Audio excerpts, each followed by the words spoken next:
Welcome back to our channel, kung saan tinatalakay natin ang pinakabago at pinakaimportanteng balita tungkol sa modernisasyon ng ating sandatahang lakas. Sa video na ito, pag-uusapan natin ang malaking anunsyo mula mismo sa Acting Secretary ng Department of Transportation, Jaime Bautista Lopez, sa kanyang panayam sa Head Start program ng ANC.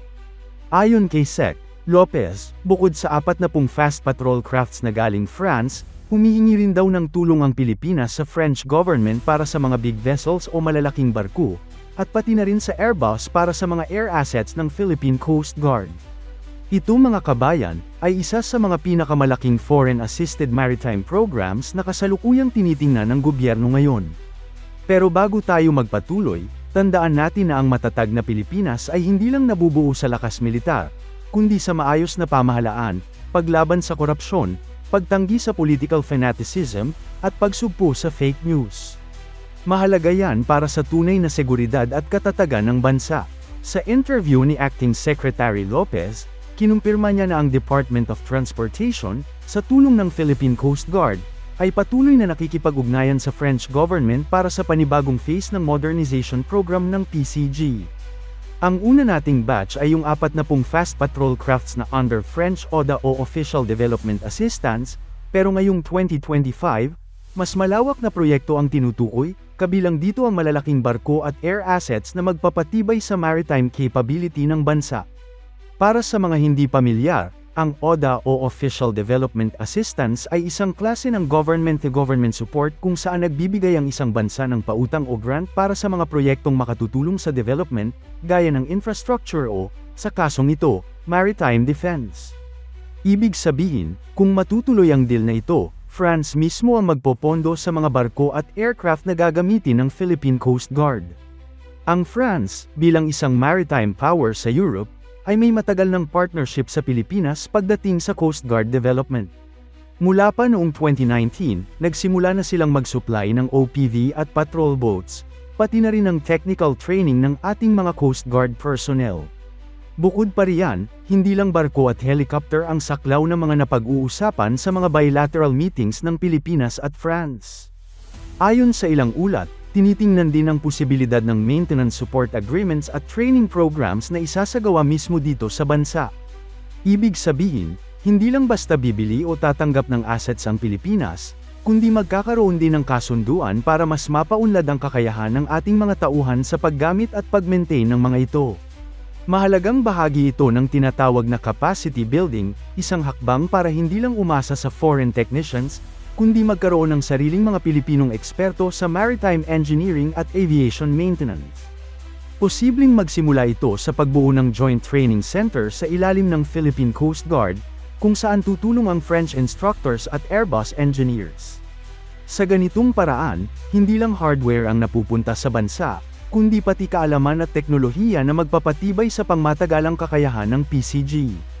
Kaya masasabi nating hindi lang ito simpleng tulong, kundi isang strategic partnership na posibleng magbukas pa ng mas maraming proyekto sa hinaharap. Ayon kay Secretary Lopez, ang target nila ay hindi lang dagdagan ang bilang ng barko kundi i-upgrade din ang klase ng mga ito.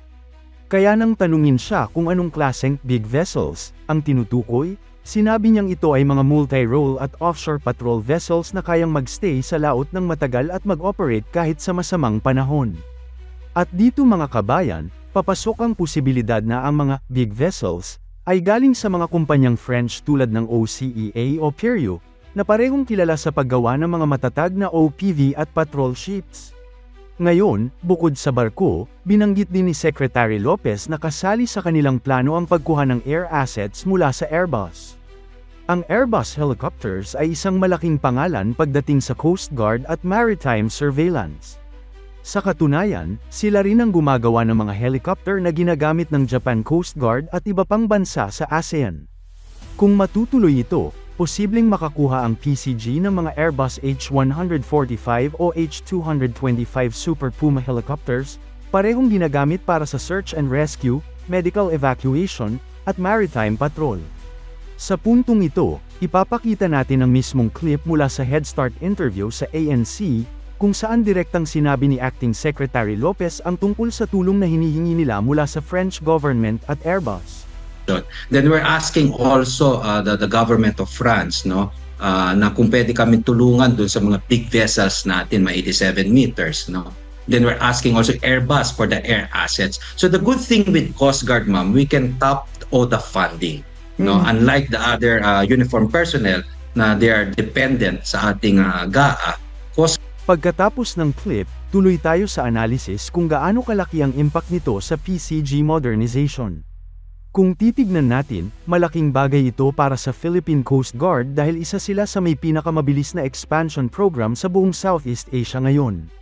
Sa loob lang ng ilang taon, tumaas na ng husto ang bilang ng kanilang patrol vessels, from just a few dozen noong 2016, ngayon ay halos 150 na ang operational units nila, kasama na ang mga bagong BRP Melchora Aquino at Gabriela Silang Class o PVAS.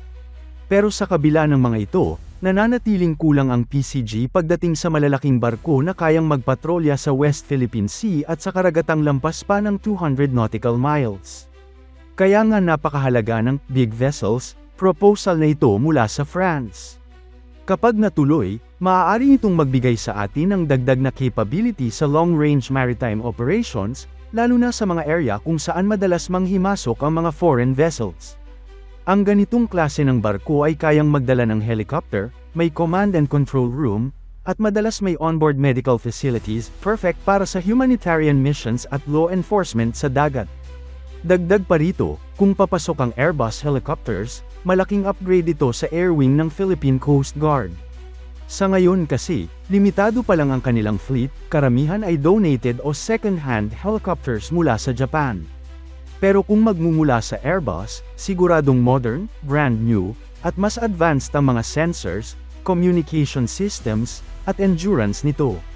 Maaari ring gamitin ang mga ito sa joint operations kasama ang Philippine Navy at Air Force, lalo na kung may maritime incidents o search and rescue operations sa West Philippine Sea.